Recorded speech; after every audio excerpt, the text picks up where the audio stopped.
Row 18, plot 20. Hey everybody, welcome to Now It's Dark. I'm Jim and it's Clowns Saturday Morning Circus. I don't know why I almost forgot the name of the series. So Saturdays I post videos highlighting clown horror movies. This week is the tales of Strango the Clown, the Chronicles of GillyGutz. And this movie is a tragic story of a high-powered business executive, Lawrence Strango Del Rio, who loses it all, forcing him down a dark, insidious path of multiple gruesome murders under the disguise as Strango the Clown, the most notorious and vulgar stand-up comedian on the dark web. This movie is not for kids. Directed and written and starring Irwin Douglas, and Irwin Douglas is Strango the Clown. So this is a 2020 film. It was released on October 30th, 2020 in the US. You can find it on Tubi and you can find it on Amazon. It had a $250,000 budget, which isn't so bad. Produced by X-Coven Films. And X-Coven Films must have a subscription to renderforest.com because they use the glitchy computer intro clip for their portion of the opening credits. And I've used that clip before in the introduction to my own videos before. This was filmed in Michigan. So Michigan has some now claim to fame. So yeah, you can find this on Tubi, which is the new streaming service rabbit hole. That's their new slogan, is the find your next rabbit hole. And I love that. I love Tubi.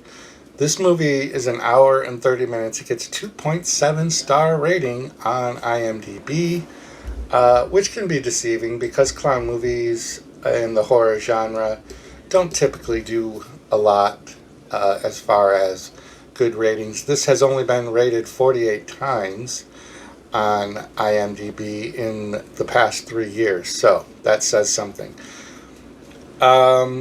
So The Tales of Strango the Clown is a movie that is really all over the place. I'm not sure if I wasn't understanding the concept maybe, but the opening credits are pretty cool, with some clownish background music, a lot of random imagery, clips and things, which were cool, but they were very random and they were all placed together. And that's really kind of how the whole movie ended up being.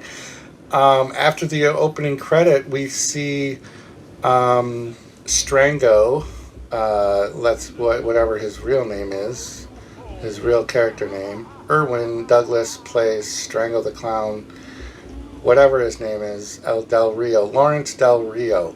So we get him having a conversation with a coworker maybe, and he is in a company that is focused on acquisitions and mergers. And somehow he loses it all and he decides to become a clown. And he does, kids' parties and stuff, but he hates kids. And part of his story is that the moms would want to pay with pussy instead of money. And so he would murder them. All 28 of them. None of that is on screen. It's all story told. I don't know if I was a clown and I was offered to be paid by pussy that I would kill them. But anyways, there's heavy use of green screen and editing overlays. This movie is full of that. Lots of random scenes, like GIFs and memes, and the movie just goes from like that opening story to him in a high security lockdown prison, but it's really a bad overlay with the overlay. Like they have the security guard it's green screen. Like it's just a lot of editing trickery. And then it turns into like a music video. Like there's a full on like song and music video thing. And then it goes to like this little montage of like satanic worship thing, which was pretty cool. That little scene itself was kind of neat, where they show like some blood sacrifice type thing on a satanic cultish Bible thing with green screen background, and I guess that's us going into the dark web maybe. And there's no light without darkness is a theme. And then it becomes like this really bad stand-up routine that goes on for so long. And the stand-up routine was some like shock value jokes. There's jokes about religion, abortion, sex, gays, like all of the non-politically correct type themes that there have ever been about jokes. Like this is what this stand-up routine that Strango does. And there's a laugh track that was really annoying. Like I get why they needed it, because you were supposed to feel like you were in a dark web comedy club, I guess. And it just went on for a really long time. And then the stand-up routine turned into a music video. And then the music video turned into more stand-up. But it wasn't in that dark web club. It was now in front of a fireplace, and he was dressed as Santa Claus. And then that turned back into another music video, which was a full-on, like it would be on BET television music video, with this beautiful woman like running a bath for herself in this beautiful clawfoot tub. And then it's just like a full-on music video. And then it comes out of that, and then we get like another weird story of his wives. Let me see if I can find the tagline so I say it correctly. The tagline is Strango had 4 wives. The last one lived, but the others died. So they show like these little montages of, I guess, the 3 wives that he did kill. Maybe the beautiful woman in the clawfoot tub was the one that was survived, I guess. But I don't know. There was an interesting scene with one of the women pouring out like a bag of stuff, and there was a detached penis right there on the table. So I'm not really sure. It was very hard to maintain 100% attention because the stand-up routine, you didn't have to be watching to hear the jokes, and some were funny. They're over the top. That's the way they're meant to be, so I don't give it any faults for that.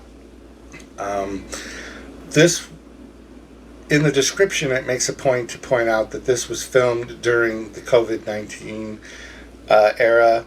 And so I guess low-budget movies that were filmed during the pandemic are giving themselves disclaimers so that maybe people are lenient with their opinions on the movies. I'm not really sure. They did make a point within like the last couple of minutes of the movie to also to say that this was filmed during COVID-19, and I thought that was a little out of place for the movie, but I see why people that are making low budget films would. Again, I think it's to garner some sort of perspective of what they had to deal with, why they couldn't have scenes shot certain ways, maybe. But then it ends again with like it morphs into another music video. So I'm not sure what all the points were. The clown appearance to me, which is a very important part of the clown horror movie, wasn't strong. It wasn't like clown horror, but it wasn't horrible, I guess.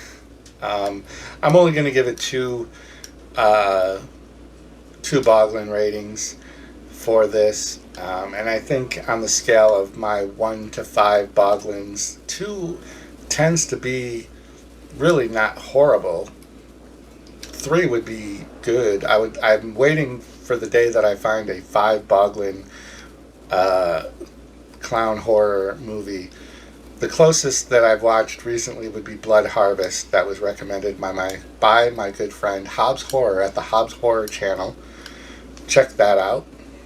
And let me know if you've seen the Tales of Strango the Clown, the Chronicles of GillyGutz. It says this is part 1 of the Chronicles, but I don't see any part 2 anywhere. I'm not going to look too hard, to be honest, but yeah, let me know your thoughts down below on clown movies, and in particular, the Tales of Strango the Clown. Enjoy your Saturday.